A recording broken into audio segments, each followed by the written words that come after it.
পলাশবাৰী গাঁও প্ৰধান সন্থাৰ উদ্যোগত সম্বৰ্ধনা অনুষ্ঠান।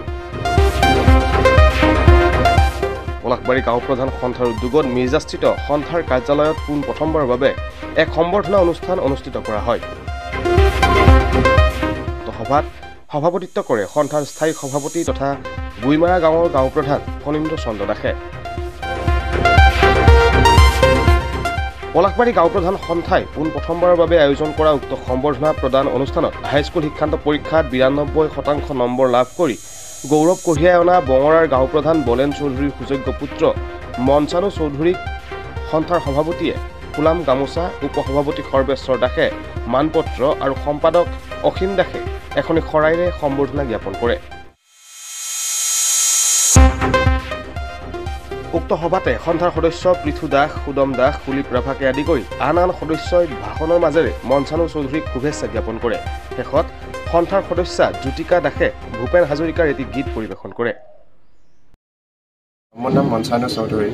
মই চেণ্ট ক্লাৰ স্কুলৰ পৰা ফাৰ্ষ্ট টাইম এক্সাম পৰীক্ষা পাছ কৰিছোঁ। বৰ্তমান ক'ত অধ্যয়ন কৰি আছে?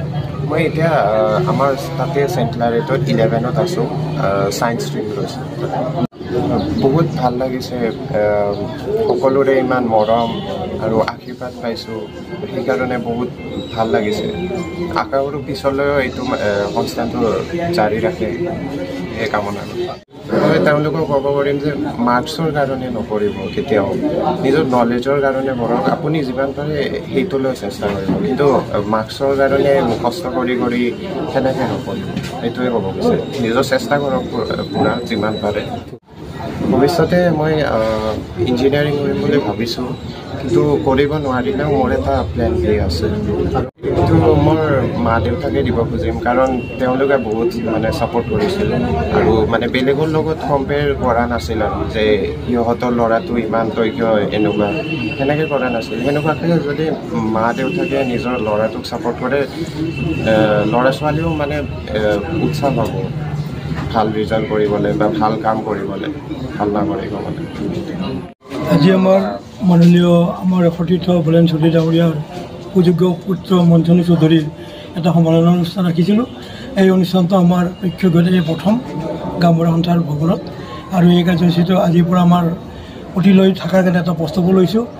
মই যদি সন্থাৰ মাজত যদি তেনেকৈ উত্তীৰ্ণ হয় 92% লৈ পেলাই যদি আমাৰ মাজত সন্থাত পুনৰবাৰ আমাৰ ছাত্ৰ ছাত্ৰী পাছ কৰে, ঠিক তেনেকৈ যদি পাছ কৰে আমাৰ সন্থাৰ ফালৰ পৰা পুনৰ আমি তেওঁলোকে এটা ভোটা সম্বৰ্ধনা দিয়াৰ কাৰণে যি এটা প্ৰস্তাৱ গৃহীত কৰোঁ, আৰু আগলৈও এই প্ৰস্তাৱটো বহাল থাকিব বুলি আশা ৰাখিছোঁ।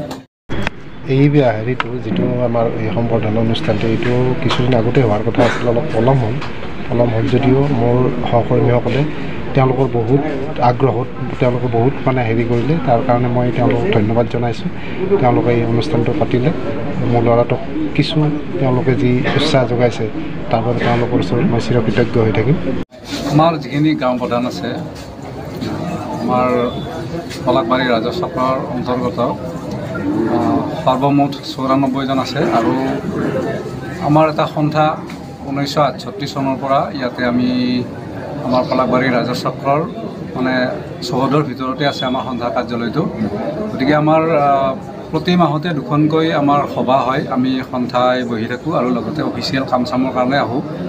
আৰু তেনেকুৱা আমি আলোচনা কৰিলোঁ যে আমাৰ গাঁও প্ৰধানখিনিৰ মাজৰে যদি কোনোবা সুযোগ্য সন্তানে যদি কৃতিত্ব অৰ্জন কৰে যিকোনো পৰীক্ষাত, গতিকে আমাৰ ফালৰ পৰা অন্ততঃ আমি কিছু তেওঁলৈ আমি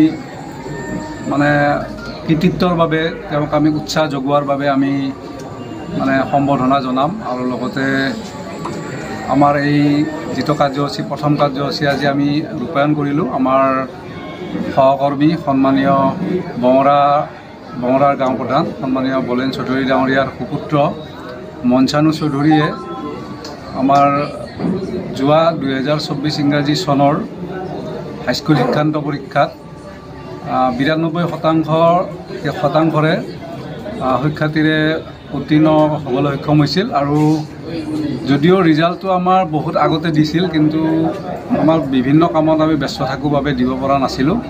আৰু আজিৰ এই দিনটোত আমি মঞ্চানুক আমি মৰম যাচিলোঁ, আৰু লগতে তেওঁৰ উজ্জ্বল ভৱিষ্যতৰ বাবে আমি আটাই আশীৰ্বাদ কৰিলোঁ। যিহেতু আমাৰ সহকৰ্মীৰ সন্তান, গতিকে ভৱিষ্যতে তেওঁ বহুদূৰ আগুৱাই যাওক আৰু আমাৰ সহকৰ্মীৰ সন্তান মানে আমাৰ সন্তান, গতিকে আমি ভাবোঁ তেওঁ ভৱিষ্যতলৈ বহুত আগবাঢ়ি যাওক। আৰু এই ক্ষেত্ৰত আমাৰ সহকৰ্মী সন্মানীয় বলেন চৌধুৰী ডাঙৰীয়াৰ যথেষ্ট অৱদান আছে। তেওঁ বহুত কষ্ট কৰে আৰু মই জনাত তেওঁৰ ল'ৰাটোৰ বাবে বহুখিনি সময় মানে তেওঁ দিয়ে আৰু গতিকে তেনেকুৱা ধৰণৰ আমাৰ সহকৰ্মী আটাইয়ে নিজৰ সন্তানৰ বাবে সময় দিয়ক আৰু তেনেদৰে আমাৰ মাজৰ পৰাই কোনোবা এজন ভাল অফিচাৰ বা যিকোনো যদি উচ্চ শিখৰত কোনোবা আহৰণ কৰে, গতিকে আমি গৌৰৱ অনুভৱ কৰিব পাৰিম।